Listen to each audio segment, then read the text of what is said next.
And we are live. Okay, so welcome to Leadership Energetics Masterclass. In this masterclass, I'm going to be picking out the most popular content that I have that I've received phenomenal response and feedback about people saying it's transformed their whole entire life, where they see social dynamics in a different way, where now they also show up with more intentionality in their life and they also feel like it's easier to build healthy relationships because they apply this that I'm going to be talking about with you today. So essentially, you can just see this content on my Instagram. It's ScarletHeartMedicine, the same name as my YouTube channel. You can go and watch that on my IG. But the point of this is that I'm going to be going more specific, more in depth. So this is my best advice when it comes to owning your own leadership. Before we dive into that, let me just make sure that you can see all of me.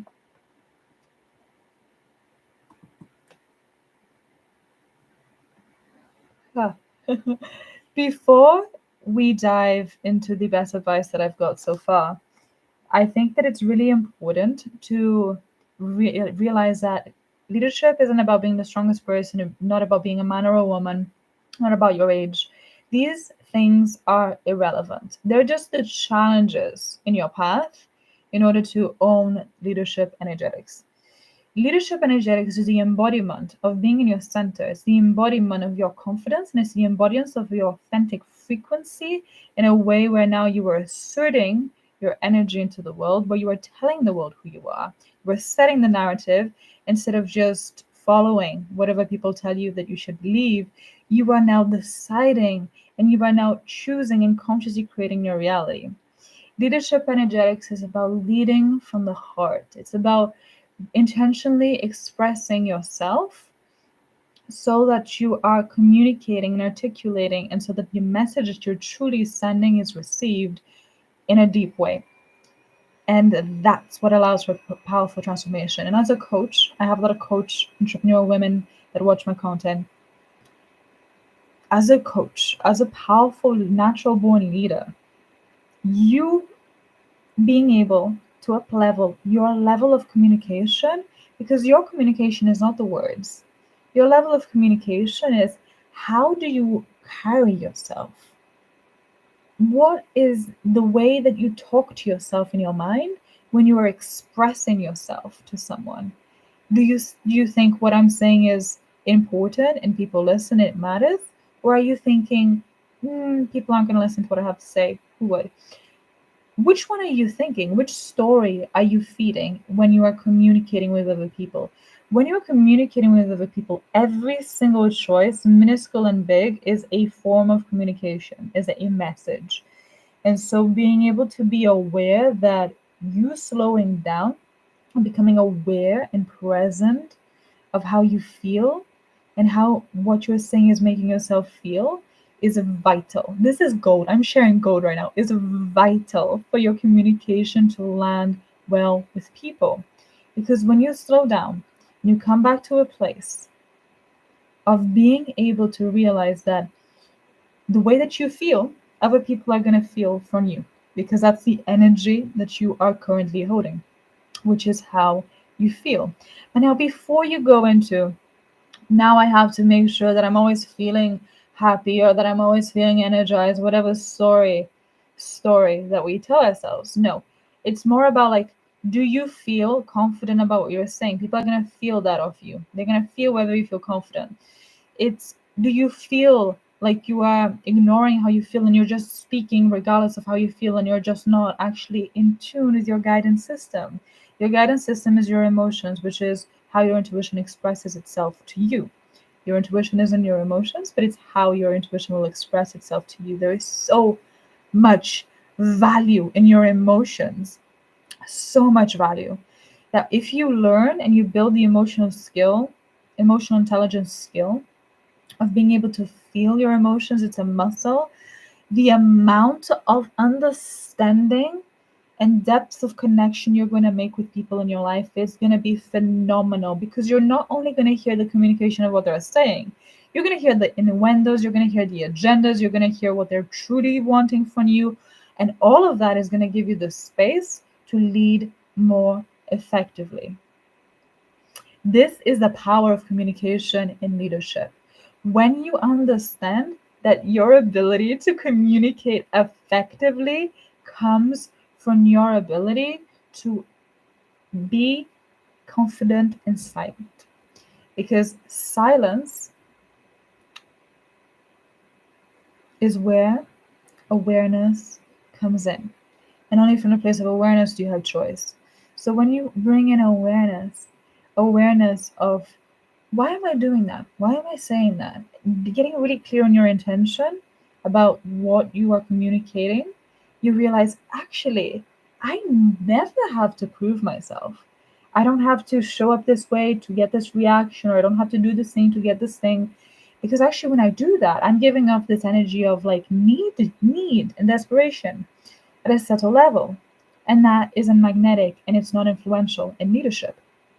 So you are able to fully let go. And instead of trying to always be like, oh, I'm going to sound very like bubbly and energetic and have a lot of like, so that they feel good in my presence. No, like, drop that. Drop that.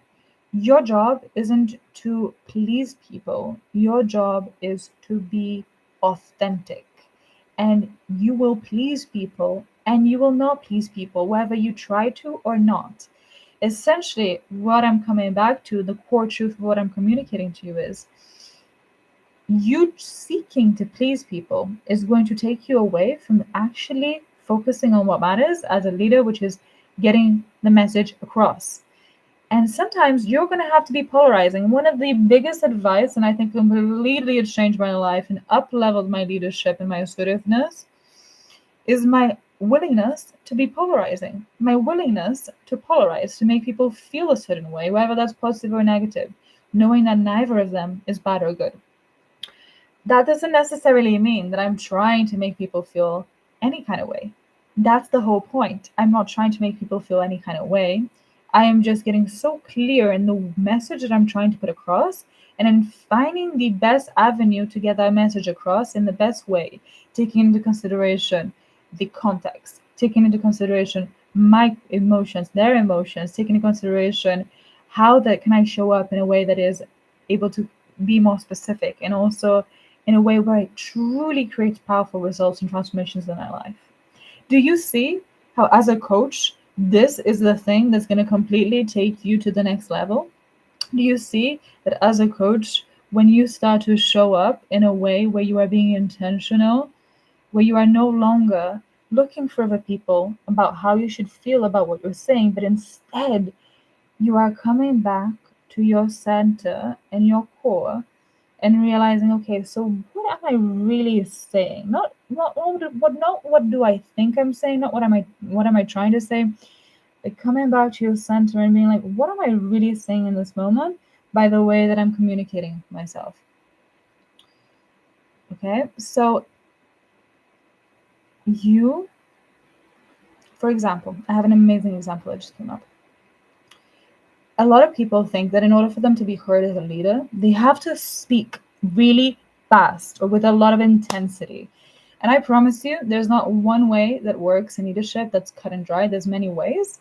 Maybe that works for you. Keep doing it if it does. But what I find really works is everyone has a different personality and temperament.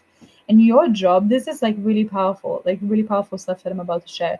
Your job is to find your temperament. Where is it? Like what energy level, what way of expressing do you feel most at home? Like it feels natural to you. It feels energizing. It feels good in your body to express that way, whether it's more assertive, whether it's more soft, whether it's more dynamic. For myself, it's more dynamic.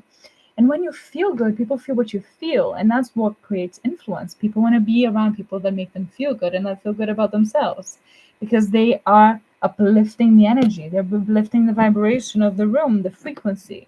And because everything is frequency and vibrations and energy, when we uplift our energy and vibration, we have more of a love for life. We have more appreciation for people. Things work out, things align. We have more energy to do things we want to do. So essentially, your job is to find the way that leadership works for you, the style of leadership that works for you, so that you have a lot of energy, so that you're in balance. Because your life force dictates the level of your ability to stand up for yourself, to communicate your truth with courage and bravery, regardless of what's showing up in your experience.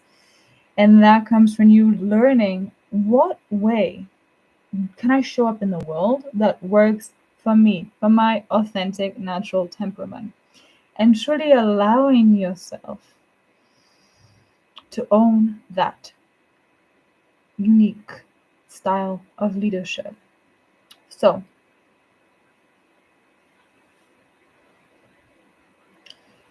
for example, if you're speaking really fast, this is what I wanted to say earlier on. If you're speaking really fast because you think that you need to be heard, the story you're telling yourself is people won't listen to me if I don't speak fast because of their attention span or whatever. But you are consciously communicating to the world, to the universe, to the people that you're always communicating every moment to life through your assumptions, your expectations,